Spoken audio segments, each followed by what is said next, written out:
Welcome back to my channel, Jimbans TV.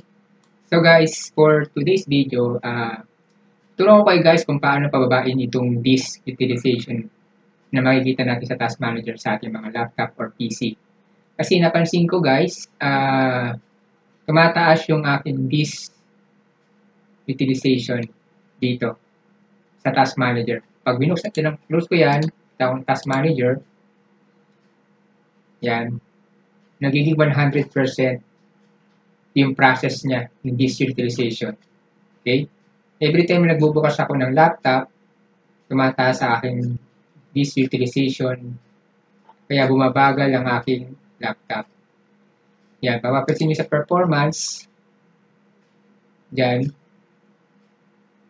sa disk, yung active time niya, tumataas yung 100%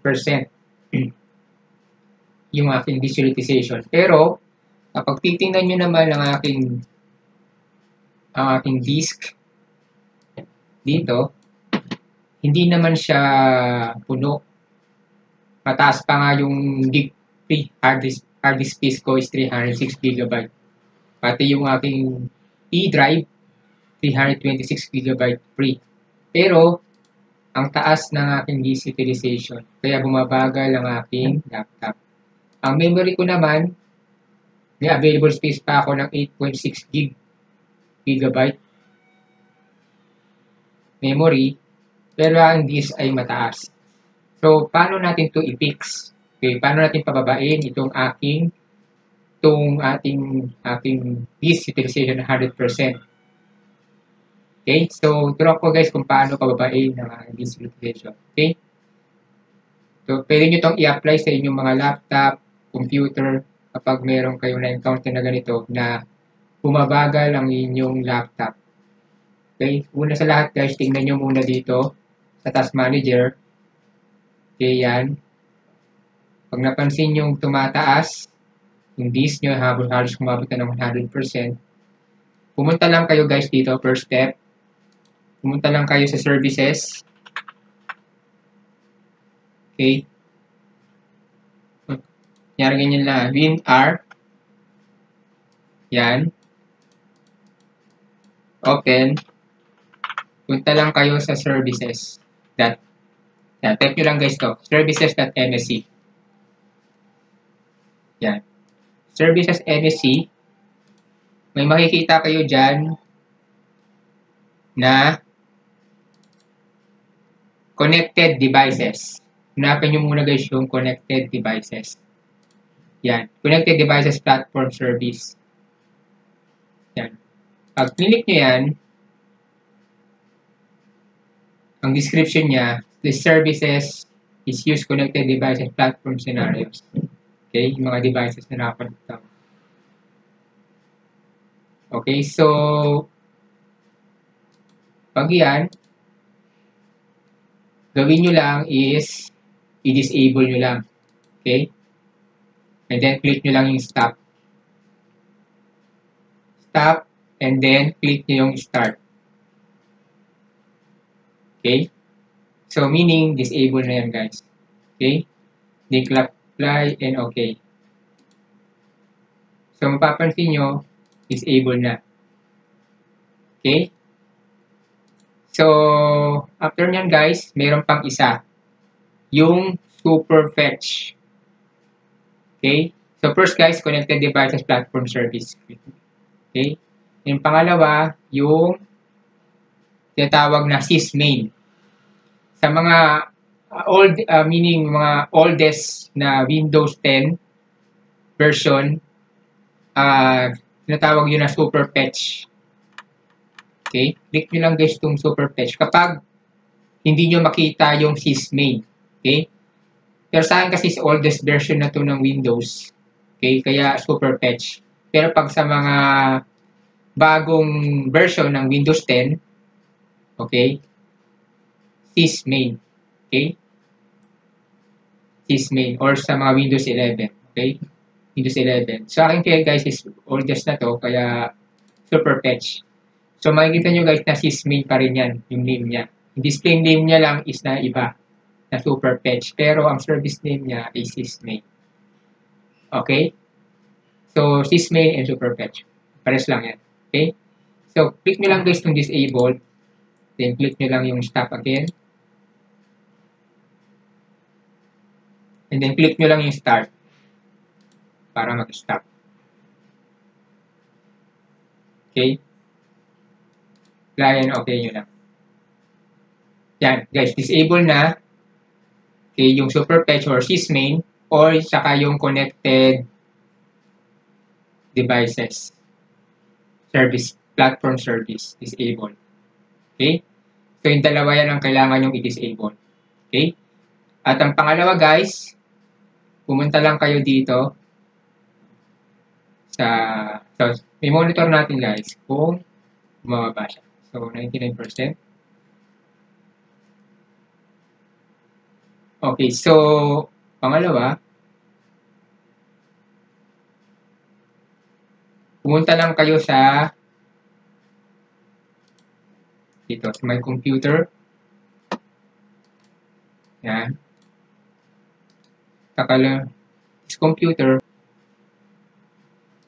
Saka this computer, local DC drive, make sure na yung doon sa tools, yung optimization, defragment, optimize, ito, yung schedule, optimization, kailangan naka-off lahat yan. Okay? Kailangan naka-off. Make sure na naka-off. Kung hindi naka-off, gagawin nyo lang, i-optimize, i-turn on nyo lang to guys. Yan, click nyo lang yan. Sample yan. For sample, sa mga ganyan. For sample, naka-on to guys. Okay? Kung naka-on yan, click nyo lang guys to, yung change settings. Tapos, yan, naka-disable, naka-turn off. Okay? Turn off. Yan, naka-turn off lahat ng mga drives ng schedule optimization. Okay? Yan, naka-off na lahat. And close. Pangatlo, pumunta lang kayo sa Windows Update. Kailangan guys, naka-Windows Update kayo. Okay? Updated yung Windows Update. Yan. Kailangan yan ini-install yung updates. Katulad sa akin guys, hindi pa naka-install. Yan, 84% preparing to install. Kailangan laging naka-Windows Update. Okay? Para maka-update ng mga bagong security updates. Okay, yung ating Windows. Makakatulong to guys para at least bumaba ang ating disk utilization. Okay? Yung app is available. Kailangan lagi yan naka-update. Okay? And then, ang pang-apat, punta lang kayo guys dito sa Task Manager. Yung Startup. Yan, kailangan naka-disable lahat yung mga status, mga startup to guys. Pag once in-open nyo, on nyo yung laptop nyo or PC desktop, may lalabas yung mga status. Nag-automatic lumalabas yan sa sa desktop nyo. Okay, yung mga application na hindi nyo naman kailangan. Okay, sa inyong desktop icons. So, kailangan yan guys naka-disable yung mga hindi nyo na kailangan, na hindi na kailangan i-start up yun sa Windows desktop.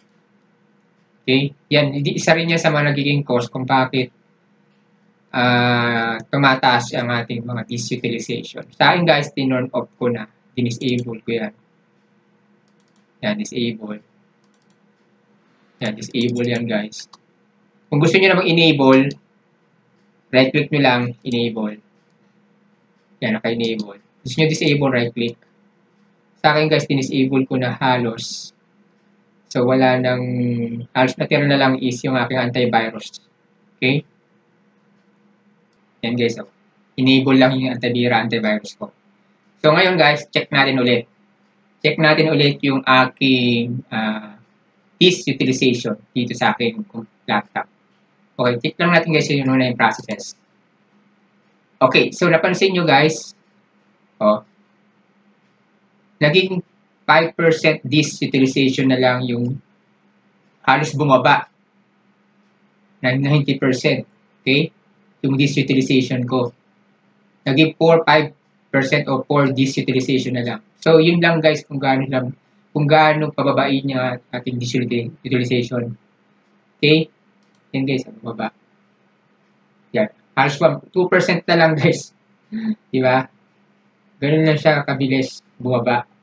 Yun lang guys. So, mapansin nyo, bumilis yung bumilis na yung computer ko, yung laptop ko. Bumaba na rin yung disk utilization, yung CEND na disk drive. Okay? Okay, so bumaba. Okay? So, yun lang guys kung paano pababain ang ating disk utilization sa ating mga computer or laptop. Okay? So guys, if you have a questions guys, please let me know na lang. At sasagot na lang din ako sa mga questions nyo. Okay? So kung nagustuhan nyo itong video ito, please like, share, comment, and subscribe. And click all notification bell button para updated kayo guys sa mga vlogs ko. Thank you guys and God bless. Stay safe. Bye-bye.